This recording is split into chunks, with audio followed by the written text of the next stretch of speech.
자, 417페이지입니다. 417페이지 89번에 보면요.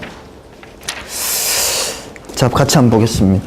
물올림 중인 어느 수평회전축 원심펌프에서 허브입구 측에 설치된 연선기가 460을 가리키고 있었다면 이 펌프의 유효 흡입 양정은 얼마인가?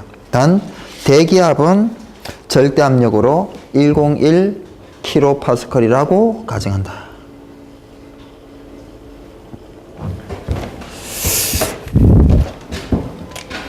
이 MPSH는 두 가지 종류가 있어요. 네. MPSH AV가 있어요. MPSH AV. 이거는 MPSH 흡입 양정인데 AV는 available입니다. 가능한, 유효한. 그래서 이거는 유효 흡입 양정이라고 해요.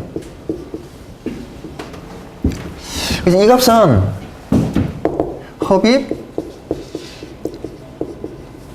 절대 압력 마이너스 증기압으로 간단하게 정의가 돼요.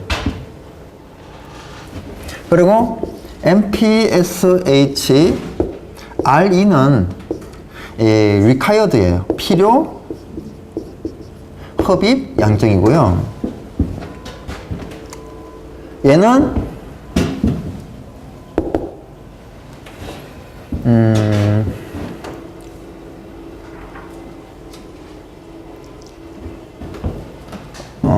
우리 뭐가 있는가 하면 NS 있죠. NS는 공식이 어떻게 되죠? 단수 n분의 h 가로에 4분의 3성분의 nq에 2분의 1승, 그죠? 네. 자, 여기에서 우리는 h는 얼마다 이렇게 쓸 수 있죠? 그죠? 이 MPSH RE는 h하고 같아요. h하고 같습니다. 이렇게 이제 MPSH RE는 그런데, 그럼 의미는 뭐냐? 의미가 우리 이제 펌프가 이렇게 있잖아요. 펌프가 이렇게 있으면 우리가 이 흡입을 해서 펌프가 이제 토출을 하는데, 이 펌프는 흡입하는 기계가 아니고 토출하는 기계죠. 원심력에 의해서. 흔히 이제 소방펌프는 원심력에 의해서 막 돌리다 보면 이게 이만큼 올라가겠죠. 이렇게 올라가요. 그죠? 예. 그러면 올라가면 여기에 있는 게 이만큼 이렇게 따라와야 되거든요. 그죠? 자, 펌프가 돌아요. 그럼 여기에는 진공이 형성이 되죠. 그죠? 압력이 낮아요. 여기는 압력이 높아요. 그죠? 그러면 압력이 낮고 압력이 높으면 왼쪽에서 오른쪽으로 이동을 하죠. 자, 압력차가 있어야 이동하겠죠. 그죠? 자, 왼쪽에서 오른쪽으로 발생한 이 압력차가 유량이 적어요. 그럼 압력차는, 그러니까 물에 요만큼을 이동하고 싶어요. 작은 압력차만 있어도 이동이 되겠죠. 근데 많은 양을 이동하고 싶어요. 그럼 다시 들어가야 원심력에 의해서, 그죠? 이렇게 흡입 측에서 필요한 양정, 이게 필요 흡입 양정인데요. 토출량이 많으면 많을수록 얘는 엄청나게 증가됩니다. 그래서 이 곡선을 보게 되면 이게 H이고 이쪽이 Q예요. Q인데 원점에서 이렇게 해서 이게 MPSH RE의 곡선이에요. 그리고 여기에서 이렇게 해서 이렇게 떨어지는 거 있죠. 떨어지는 이게 MPSH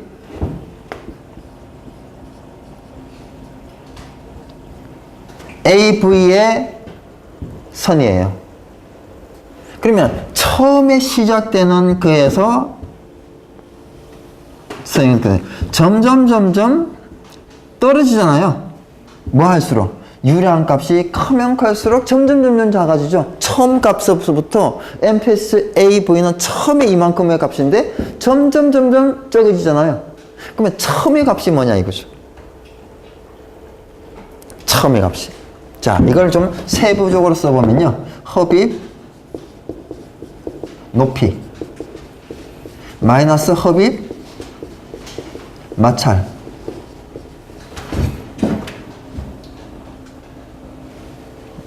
잘못했네요.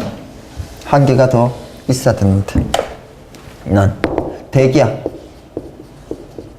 마이너스 흡입 높이 마이너스 흡입 마찰 마이너스 증기압이에요.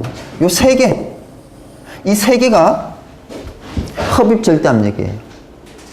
자, 펌프 흡입 쪽에 수조가 있는데 여기가 대기압이죠.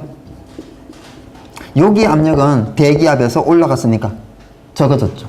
마찰만큼 또 적어지죠. 여기 압력이에요. 증기압만큼 내려놓으려니까 그죠? 못 올라가겠죠. 예. 그러면 여기 점은 뭐냐? 여기 점은 대기압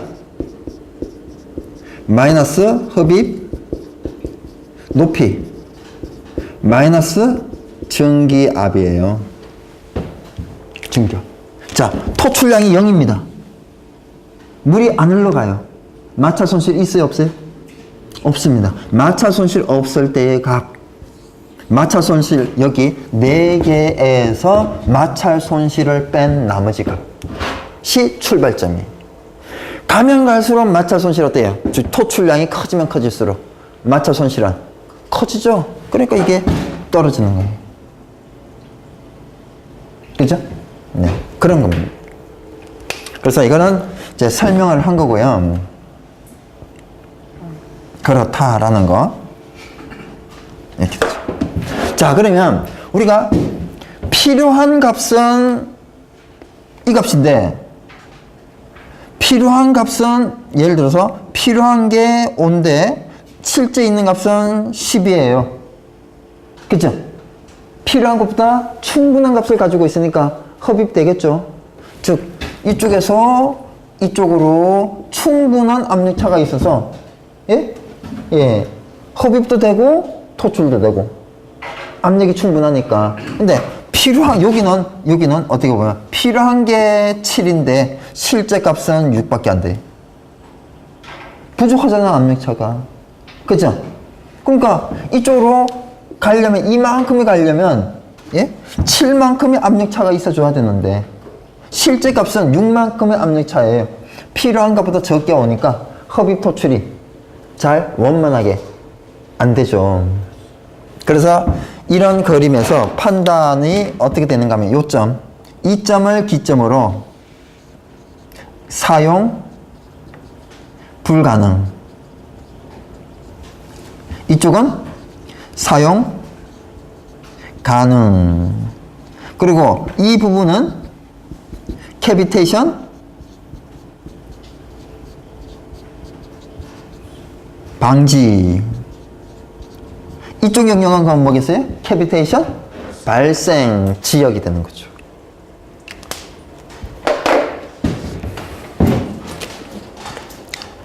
자,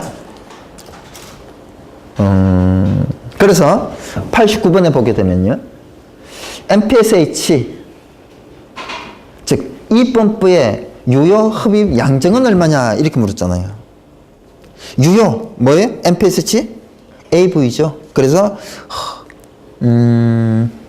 흡입 절대압력 마이너스 포화 증기압에서 포화 증기압은 조건이 없으므로 뭐만 넣어요? 흡입 절대 압력만 넣는데 이 흡입 절대 압력은 뭐예요? 대기압 마이너스 흡입 높이 마이너스 흡입 마찰. 그죠? 그래서 여기다 한번 써볼까요? 이게 이제 원 공식이니까.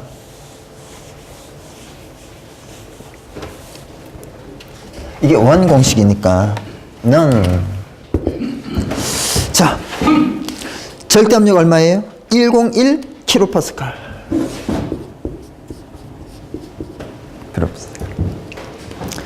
자, 연성계가 460 mHg.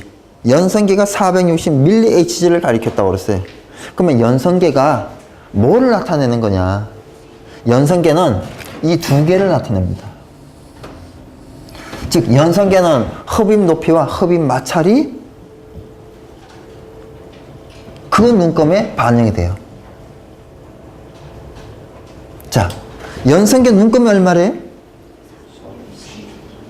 460이죠. 플러스에 마이너스에 마이너스죠. 마이너스 460 mHg. 이제 단위만 바꾸면 돼.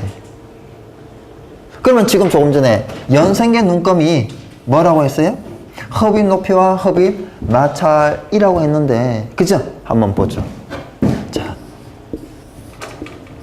펌프가 이렇게 있어요. 여기에 이제 연성계가 이렇게 있어요. 그죠? 자, 지금 상태에서 연성계 눈금은 0이에요. 이제 펌프가 돌았습니다. 막 빨아당기죠? 그죠? 자, 압력이 떨어집니다. 그죠? 그래서 연성계가 여기점에 뭐를 나타내요? 압력을 나타내는데, 자, 여기에서 지금 대기압이 이렇게 있어요. 대기압이 이렇게 있습니다. 그럼 대기압은 여기가 0이에요. 그죠? 이게 지금 절대압이에요? 게이지 압력이 나타나요? 게이지 압력이 나타나거든요. 그러면 여기가 10.332 그러면 이거는 또는 760 이렇게 하면 절대압부터 시작하는 거거든요. 그러면 절대압부터 시작하면 여기는 절대가 나타나는 거거든요. 근데 이게 분명히 여기는 대기압이 0이거든요. 그죠? 자, 한번 봐요. 지금 여기에 뭐부터? 0부터 시작한 거예요. 자, 이만큼 올라갔어요. 높이. 예를 들어서 3m 올라갔습니다. 그럼 여기가 뭐가 돼요? 마이너스 3m 이렇게 되죠. 그죠? 자, 마찰 손실 델타 H만큼 손실이 됐어요. 그럼 또 마이너스 이게 1m라고 가정하면 마이너스 1m 이렇게 되겠죠. 그럼 결국 이 값은 마이너스 4m 이렇게 되죠. 예, 연성계는 이 마이너스 4m를 나타내는 거예요. 마이너스 4m. 그럼 마이너스 4m는 몇 밀리 Hg냐? 몇 밀리 Hg겠어요? 뭐, 예, 10.332m 일 때 얼마예요? 760이니까 대각선공을 갖다 해서 계산이 되겠죠? 뭐 약간 300 정도 되겠네요. 그러면 압력계에는 뭐가 나타나냐? 펌프가 이렇게 있어요. 이건 이제 연성계는 이 허브 쪽에 있는 두 개의 값이 나타나는데 토출 쪽에 있는 이 압력계는 무슨 값이 나타나냐는 거죠. 압력계는 예를 들어서 이 압력계가 5kg 제곱센치예요. 그럼 미터로 따지면 50m거든요. 그죠? 자, 50m가 있었는데 이게 이제 위로 올라갔습니다. 이렇게 해서 압력계에서 이만큼 30m가 올라갔어요. 그럼 여기 얼마가 나와요? 예, 20m 남았죠? 그쵸? 근데 마찰 손실이 델타 H가 5m였어요. 그럼 이제 얼마 남아요? 15m 남죠? 15m 앞으로 쏴주는 거예요.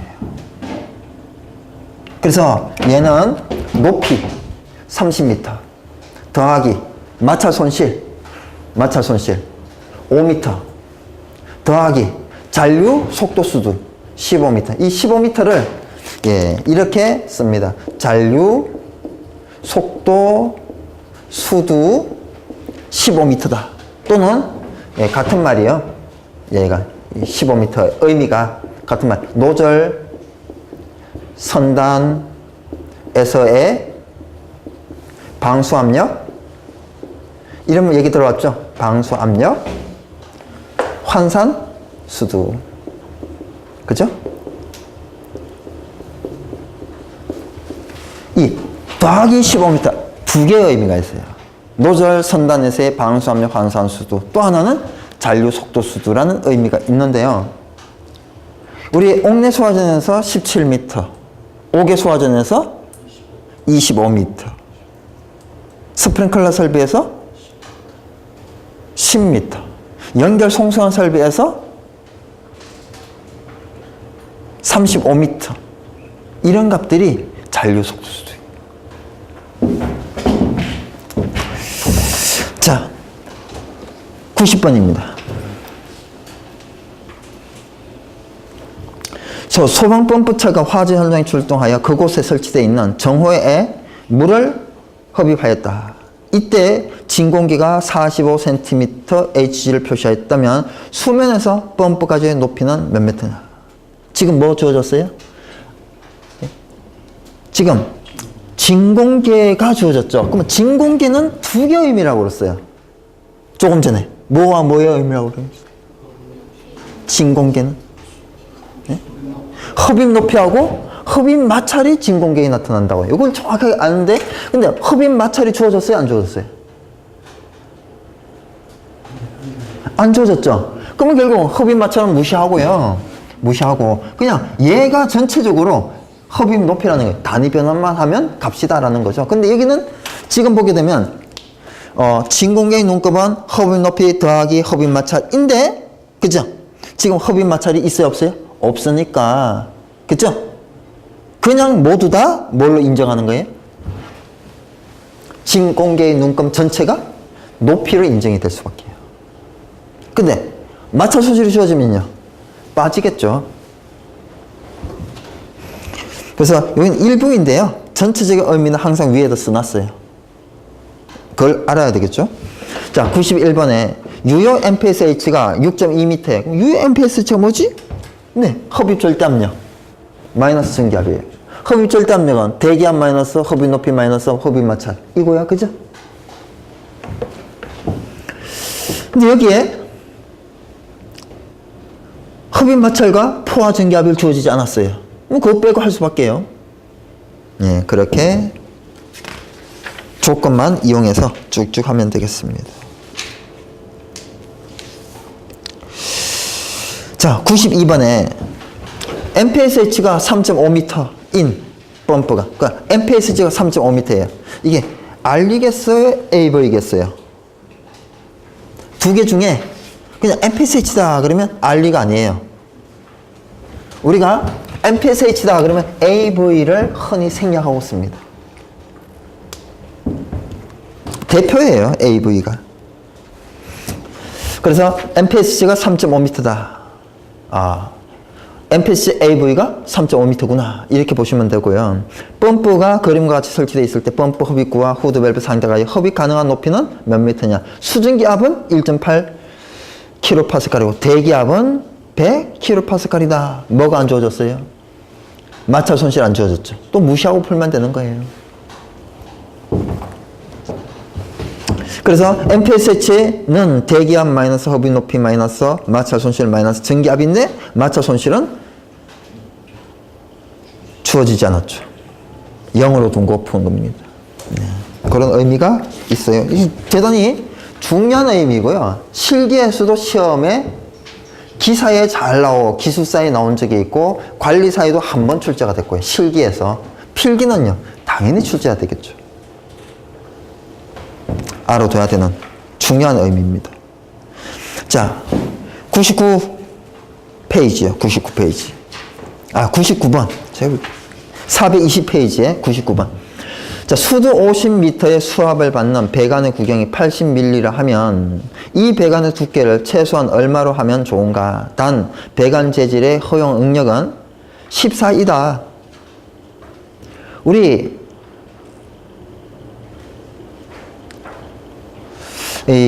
지금 허용 응력은 14다라고 있는데 요 S 있죠, S. S가 허용 응력이에요. 최대 인장 허용 응력인데, 허용 응력은 인장 강도 나누기 안전유리입니다. 써주세요. 허용 응력은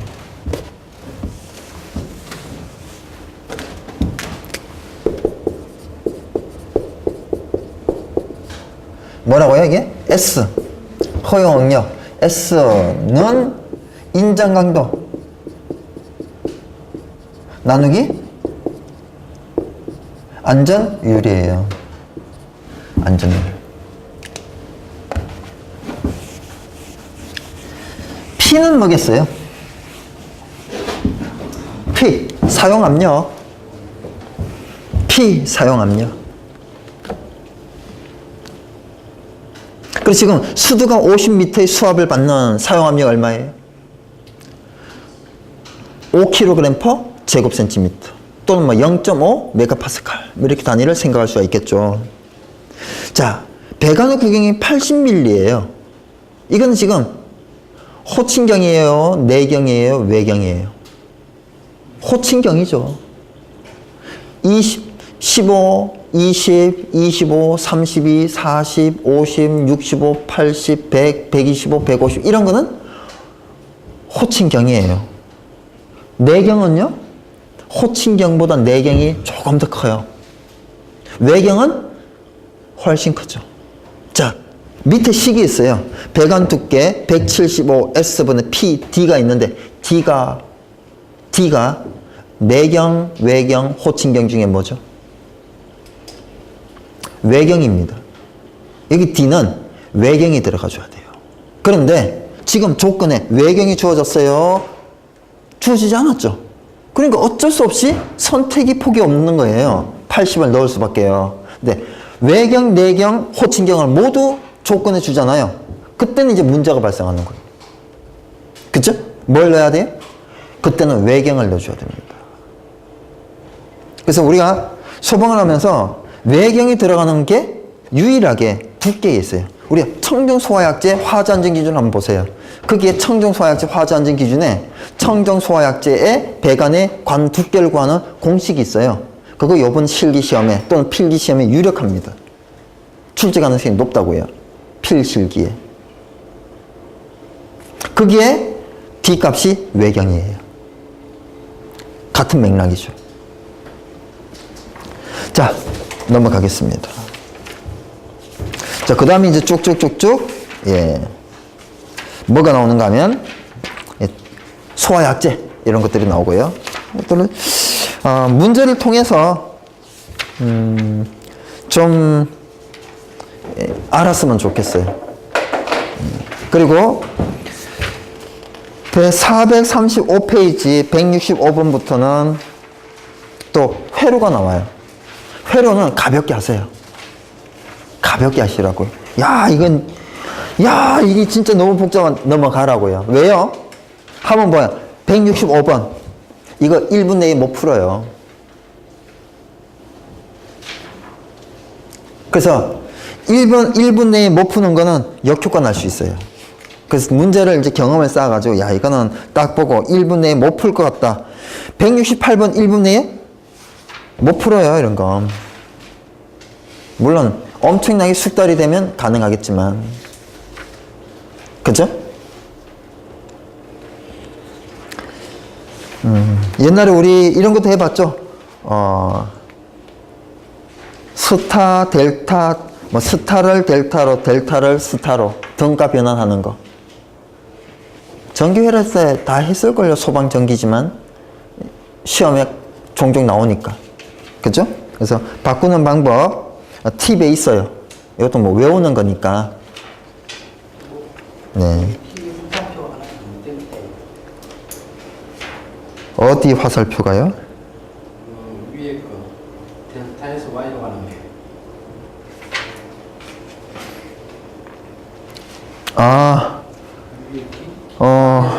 예, 밑에가 잠깐만요.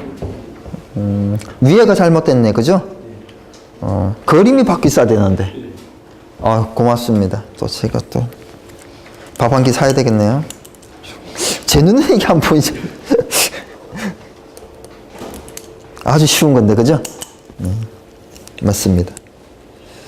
고맙습니다.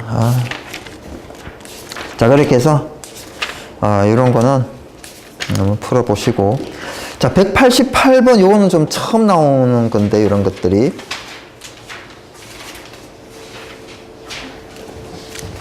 그림에서 1옴의 저항 단자에 걸리는 전압의 크기는 1옴에 걸리는 전압의 크기는 밑에 보게 되면 중첩의 원리에서 뭐를 단락해요? 1번. 전압원을 단락합니다. 그래서 100V 이 부분을 없애버리고 선을 연결해 버렸죠. 그죠? 자, 그러면 40A가 전류원인데 전류는 분배가 되잖아요.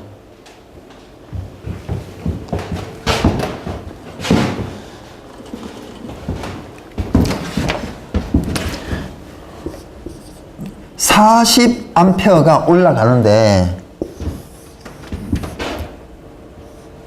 올라가는데 여기는 저항이 있고 여기는 저항이 없어요. 예? 그러면 이쪽으로는 얼마나 가냐? 이 분배 법칙이에요.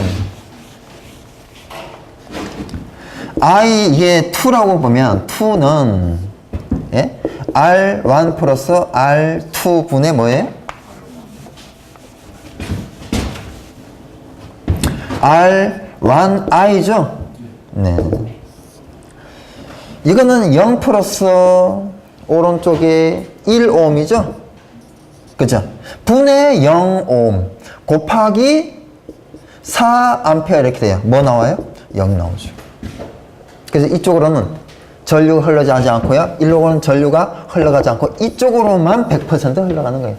전류 분배 법칙이었어요. 그래서 여기에 보게 되면 저항단자 1옴에는 전류가 흐르지 않으므로 이 분배 법칙에서 이게 증명이 되는 거예요. 전압 V는 IR인데 I가 0A니까 그쵸? 예. 걸리는 단자 전압도 0V가 되는 거죠. 아래쪽에는요. 네. 이제는 뭘 개방해요? 전류원을 개방합니다. 이거는 뭐 되게 쉬운 거고요.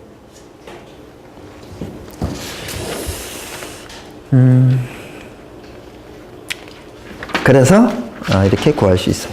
그런 문제가 몇 문제가 쭉 있어요. 한번 보시면 되겠고 넘어가겠습니다. 그래서 이런 부분들은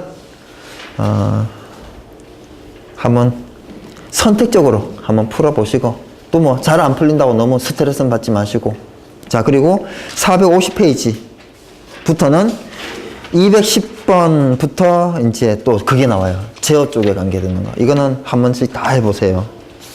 그죠? 해보시고. 그리고 저기 뒤쪽에 보게 되면 또 뭐 피드백 제어다, 시퀀스 제어다 이런 이론이 나오고 그리고 그 뒤에는 또 뭐가 나오는가 하면 예.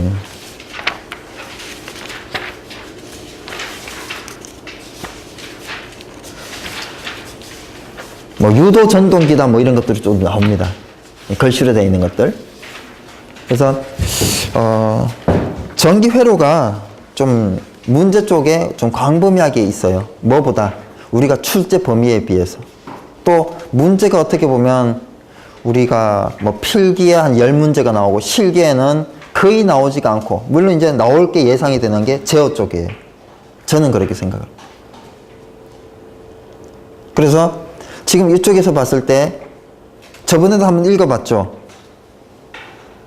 이 전기 회로가 어디에 한해서 출제해야 된다? 다시 한번 읽어보죠.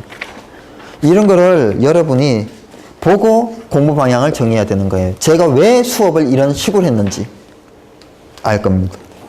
그리고 여러분이 공부를 어떻게 해야 되는지 5페이지를 한번 봐요.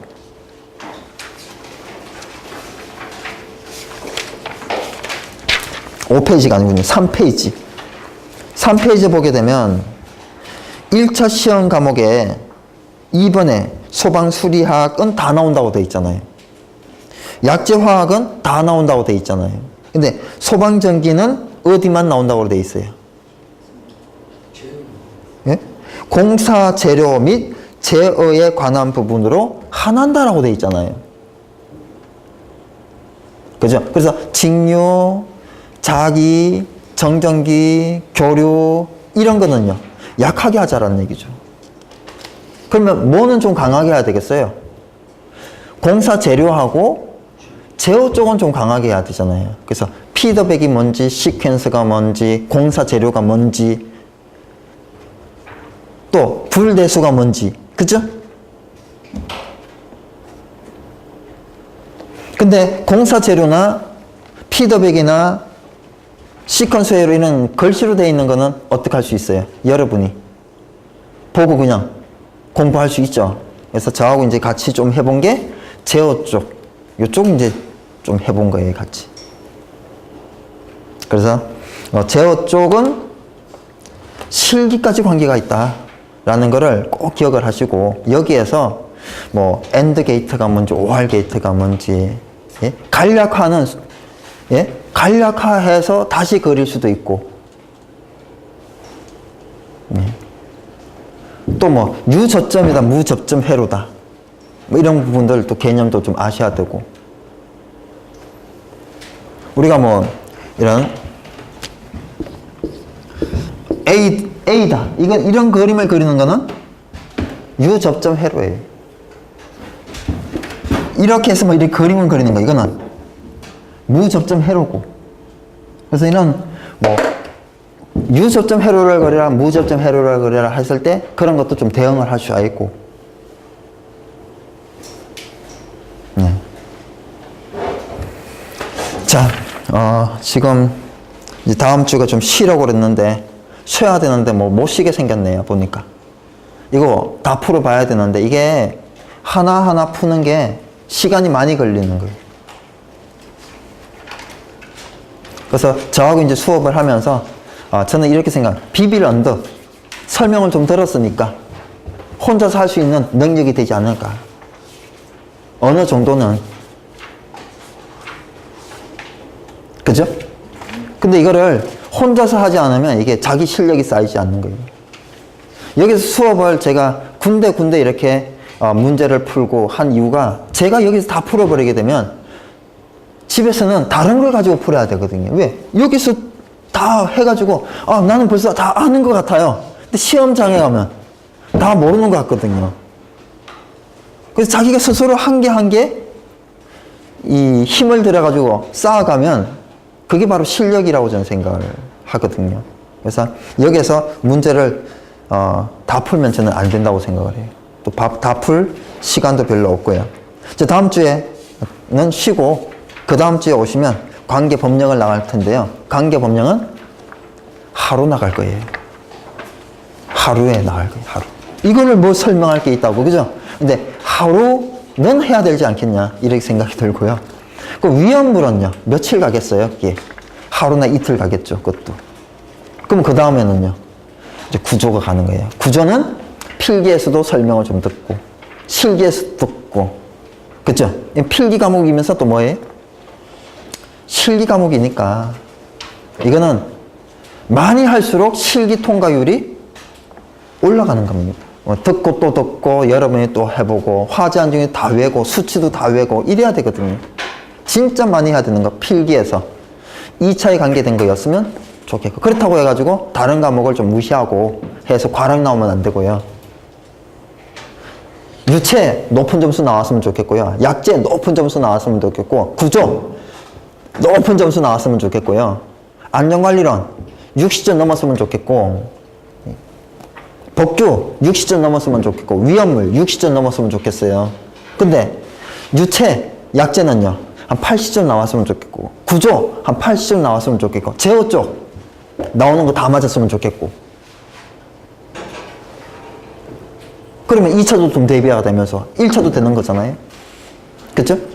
그래서 뭐 2차하고 별 관계가 없는 거를 80점 맞고, 2차하고 관계 있는 거를 지금 이렇게 뭐 한 50점, 60점 맞고, 그러면 2차에서 반대로 공부를 해야 되는데.